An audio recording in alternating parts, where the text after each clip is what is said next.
ယောက်ျားတွေရဲ့အသေးနှလုံးတွေအစာအိမ်ကလာပြီဘာရလာလဲ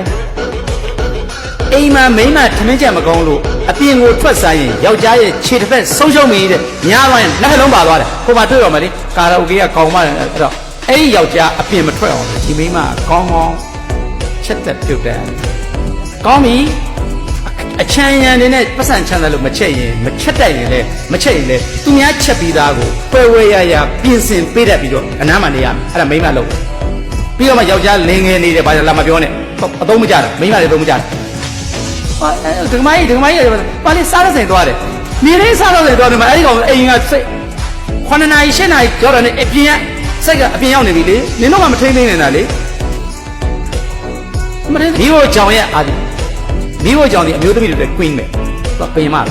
ဆိုအဲ့တော့အစာအိမ်လေးကောင်းလိုက်ရင်အဲ့ဒီယောက်ျားအပြင်ထွက်မစားတော့